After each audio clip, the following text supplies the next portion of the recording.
नमस्कार मित्रों, स्वागत है आप सबका अपने चैनल कथा साहित्य दर्पण में। आज हम लोग प्रस्तुत हुए हैं जयशंकर प्रसाद जी की लिखी हुई एक प्रसिद्ध कहानी बिसाती के साथ। छायावाद के आधार स्तंभों में से एक और छायावाद के ब्रह्मा कहे जाने वाले जयशंकर प्रसाद जी ने कहानी के क्षेत्र में अपना अमूल्य योगदान दिया है और इन्होंने मुख्यतः कहानी संग्रह लिखे हैं जिसमें से छाया, आंधी, इंद्रजाल, प्रतिध्वनि आदि महत्वपूर्ण इनके कहानी संग्रह हैं। उन्हीं में संकलित कहानी है बिसाती, जो कि विभिन्न पाठ्यक्रमों में भी लगी हुई। तो ऐसी महत्वपूर्ण कहानी पर चलते हैं हम लोग। उद्यान की शैलमाला के नीचे एक हरा भरा छोटा सा गांव है। बसंत का सुंदर समीर उसे आलिंगन करने के लिए बेचैन रहता है। फूलों के सौरभ से उसके झोपड़ों को भर देता है। तलहटी के हिम शीतल झरने उसको अपना बाहुपास बनाने के लिए बेचैन रहते हैं। उस रमणीय प्रदेश में स्निग्ध संगीत निरंतर चलता रहता है, जिसके भीतर बुलबुलों का कलनाद, कंप और लहर उत्पन्न होता है। दाड़िम के लाल फूलों की रंगीन छाया संध्या की अरुण किरणों से चमकीली हो रही थी। सीरी उसी के नीचे शिलाखंड पर बैठी हुई सामने गुलाबों का झुरमुट देख रही थी, जिसमें बहुत से बुलबुल चहचहा रहे थे। वे समीरण के साथ छूल छुलैया खेल रहे थे, आकाश को अपने कलरव से गुंजायमान कर रहे थे। सीरी ने सहसा गुंठन उलट दिया। प्रकृति प्रसन्न हो हंस पड़ी। गुलाबों के दल में सीरी का मुख राजा के समान सुशोभित था। मकरंद मुंह में भरे दो नील भ्रमर उस गुलाब से उड़ने में असमर्थ थे। भंवरों के पद निस्पंद थे। कटीली झाड़ियों की कुछ परवाह न करते हुए बुलबुल का वह झुंड उसमें घुसना और उड़ भागना, सीरी यह सब तन्मय होकर देख रही थी। उसकी सखी जुलेखा के आने से उसकी एकांत भावना भंग हो गई। अपना अवगुंठन उलटते हुए जुलेखा ने कहा, सीरी, वह तुम्हारे हाथों पर आकर बैठ जाने वाला बुलबुल आजकल दिखाई नहीं देता। आह खींचकर सीरी ने कहा। कड़े शीत में अपने दल के साथ मैदान की ओर निकल गया। बसंत तो आ गया पर वह नहीं लौट आया। सुना है ये सब हिंदुस्तान में बहुत दूर तक चले जाते हैं। क्या यह सच है सीरी? हाँ प्यारी, उन्हें स्वाधीन विचरना अच्छा लगता है। इनकी जाति बड़ी स्वतंत्रता प्रिय है। तूने अपनी घंघर वाली अलकों के पास मुझसे उसे क्यों जाने दिया? मेरा पास उस पक्षी के लिए ढीला हो जाता है।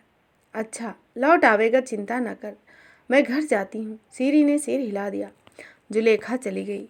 जब पहाड़ी आकाश में संध्या अपने रंगीले पट फैला देती, जब विहंग केवल कलरव करते पंक्ति बांधकर उड़ते हुए गुंजान झाड़ियों की ओर लौटते और अनिल में उनके कोमल पैरों से लहर उठती, जब समीर अपने झोंकेदार तरंगों में बार बार अंधकार को खींच लाता, जब गुलाब अधिकाधिक सौरभ लुटाकर हरी चादर में मुंह छिपा लेना चाहते, तब सीरी की आशा भरी दृष्टि कालिमा में अभिभूत होकर पलकों में छिपने लगी। वह जागते हुए भी एक स्वप्न की कल्पना करने लगी। हिंदुस्तान के समृद्धशाली नगर की गली में एक युवक पीठ पर गट्ठर लादे घूम रहा है। परिश्रम और अनाहार से उसका मुख विवर्ण है। थक कर वह किसी के द्वार पर बैठ गया है। कुछ बेचकर उसकी आजीविका प्राप्त करने की उत्कंठा उसकी दयनीय बातों से टपक रही है। परंतु वह गृहस्थ कहता है, तुम्हें उधार देना हो तो दे दो, नहीं तो अपनी गठरी उठाओ, समझे आगा? युवक कहता है, मुझ में उधार देने की सामर्थ्य नहीं, तो मुझे भी कुछ नहीं चाहिए। सीरी अपनी इस कल्पना से चौंक उठी। काफिले के साथ अपनी संपत्ति लाद कर खैबर के गिरी संकट को वह अपनी भावना से पदाक्रांत करने लगी। उसकी इच्छा हुई कि हिंदुस्तान के प्रत्येक गृहस्थ के पास हम इतना धन रख दें कि वे अनावश्यक होने पर भी उस युवक की सब वस्तुओं को अमूल्य देकर उसका बोझा उतार दें। परंतु सरला सीरी निसहाय थी। उसके पिता एक क्रूर पहाड़ी सरदार थे। उसने अपना सिर झुका लिया, कुछ सोचने लगी। संध्या का अधिकार हो गया, कलरव बंद हो गया। सीरी की सांसों के समान समीर की गति अवरुद्ध हो उठी।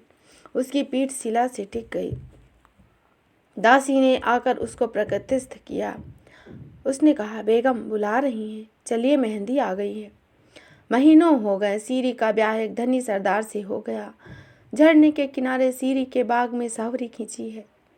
पवन अपने एक एक थपेड़े में सैकड़ों फलों को रुला देता है। मधुधार बहने लगती है। बुलबुल उसकी निर्दयता पर क्रंदन करने लगते हैं। सीरी सब सहन करती रहती। सरदार का मुख उत्साहपूर्ण था। सब होने पर भी वह सुंदर प्रभात था। एक दुर्बल और लंबा युवक पीठ पर गट्ठर लादे सामने आकर बैठ गया। सीरी ने उसे देखा, पर वह किसी और देखता नहीं, अपना सामान खोलकर सजाने लगा। सरदार अपनी प्रेयसी को उपहार देने के लिए कांच की प्याली और कश्मीरी सामान छांटने लगा। सीरी चुपचाप थी। उसके हृदय कानन में कलरवों का क्रंदन हो रहा था। सरदार ने दाम पूछा। युवक ने कहा, मैं उपहार देता हूँ, बेचता नहीं। ये विलायती और कश्मीरी मैंने चुनकर लिए हैं। इनमें मूल्य ही नहीं, हृदय भी लगा है। ये दाम पर नहीं बिकते। सरदार ने तीक्ष्ण स्वर में कहा, तब मुझे न चाहिए। ले जाओ, उठाओ। अच्छा, उठा ले जाऊंगा। मैं थका हुआ आ रहा हूँ। थोड़ा अवसर दे दीजिए, हाथ मुँह धो लूँ, कहकर युवक भरभराई हुई आंखों को छिपाते हुए उठ गया। सरदार ने समझा कि वे झरने की ओर गया होगा। विलंब हुआ, पर वह न आया। गहरी चोट और निर्मम व्यथा को वहन करते कलेजा हाथ से पकड़े हुए सीरी गुलाब की झाड़ियों की ओर देखने लगी, परंतु उसकी आंसू भरी आंखों को कुछ न सूझता था। सरदार प्रेम से उसकी पीठ पर हाथ रखकर पूछता, क्या देख रही हो? मेरा एक पालतू बुलबुल शीत में हिंदुस्तान की ओर चला गया था। वह लौटकर आज सवेरे दिखलाई पड़ा, पर जब वह पास आया और मैंने पकड़ना चाहा, तो वह उधर कोह काफ की ओर भाग गया। सीरी के स्वर में कंपन था, फिर भी वे शब्द बहुत संभल कर निकले थे। सरदार ने हंसकर कहा, फूल को बुलबुल की खोज? आश्चर्य है। बिसाती अपना सामान छोड़ गया, फिर लौट कर नहीं आया। सीरी ने बोझ तो उतार लिया, पर दाम नहीं दिया। तो इस तरह आपने सुनी जयशंकर प्रसाद जी की महत्वपूर्ण कहानी बिसाती। आशा है आपको यह कहानी अवश्य ही पसंद आएगी। तो आप हमारे चैनल को लाइक करें, सब्सक्राइब करें, अपने मित्रों में शेयर करें और हमारा सहयोग करें। तो फिर मिलेंगे इसी तरह महत्वपूर्ण तथ्य के साथ। तब तक के लिए जय हिंद।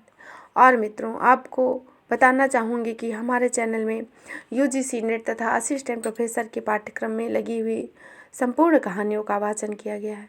तो आप लोग उन्हें भी अवश्य सुनें और लाभ प्राप्त करें। धन्यवाद।